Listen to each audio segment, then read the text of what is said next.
中国为何要将500亿人民币借给斯里兰卡？斯里兰卡为何不准时还款？这对于中国有怎样的影响？我们都知道，中国在世界上一直是一个负责任的大国，且经常会向有需要的国家伸出援手，以便可以使他们能够及时渡过难关，并解他们的燃眉之急。因此，这也使中国在世界上树立了良好的形象，受到了世界各国的广泛赞誉。然而，其中也有一些国家看中国如此的大方热情，就想要从中国借钱。然而，中国本着人道主义精神，将钱借给他们，但是他们却无力偿还，甚至还想要从中国进行借款，以此来达到自己的目的。不过，对于这样的行为，中国肯定是不会容忍的。这简直就是把中国当成了冤大头，完全都没有诚信可言。这就使中国对这样的行为感到十分的不满。这不，近日有消息称，在外交部例行记者会上，有记者提问称，中国未答复斯里兰卡10亿美元贷款申请。斯总统戈塔巴亚·拉加帕克萨认为，中国似乎正在减弱对南亚国家的关注。对此，中国外交部新闻发言人赵立坚表示，中国外交的首要是周边国家，中方愿与斯里兰卡一同共克时艰，并已于日前启动对斯人道主义紧急援助项目。但目前就双方金融合作领域，中方也希望斯里兰卡方能做出维护其金融贸易合作国家正当利益的努力，以便于维护其国内金融领域的良好环境。然而，这已经并不是斯里兰卡第一次向中国借钱。早于2021年12月，斯里兰卡总统曾因外汇危机不断加深，外债问题逐渐尖锐，国内经济形势一塌糊涂，不得已而向中国请求债务重组援助。然而，当时在中国知道了斯里兰卡的难处后，在第一时间向其提供了500亿人民币的援助，这极大缓解了该国的压力，也极大促进了该国的发展。但是，斯里兰卡在国内危机得到缓解时，并没有按时还从中国借的钱，并且一直声称自己无力偿还欠款。那时候，斯里兰卡想要采取的反对就是以物抵债，就是其决定将本国的港口租给中国经营，以此来抵押中国的债务。那么这是怎么一回事呢？接下来我们一起来看看。据悉，此前斯里兰卡国内经济发展受到了很大影响，开始走下坡路，主要是由于斯里兰卡国内遭受了严重的战乱，国内经常有人组织民众想要从国内独立出来。要知道，斯里兰卡这个国家本来就不大，要是再有人独立出去，这个国家就将要面临分裂的境地，也会使斯里兰卡的国际地位越来越低。由于国内的局势不稳定，这就使斯里兰卡的经济发展受到了重创，处于停滞不前的状态。针对于国际局势的动荡不堪，这就使斯里兰卡政府不得不直接出兵将其进行打压。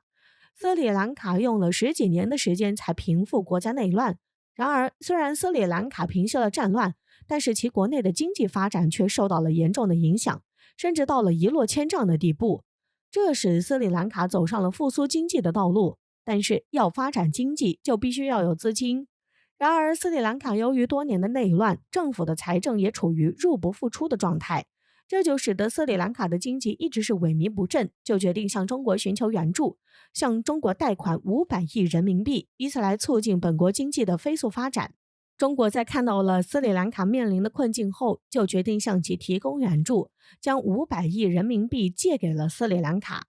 加上由于此前斯里兰卡在与中国还没有建立外交关系的时候，就能不顾西方国家对中国的封锁，为中国提供了急需的物资，从而大大促进了中国的经济发展。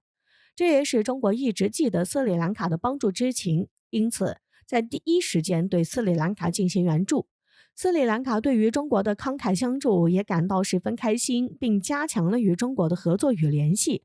此后，斯里兰卡拿着中国援助的钱，就对自己国家进行经济建设，以此来加快促进本国经济的复苏发展。但是由于斯里兰卡在长期的战乱影响下，经济发展一直处于入不敷出的局面，因此想要立刻取得飞速发展，显然是很不现实。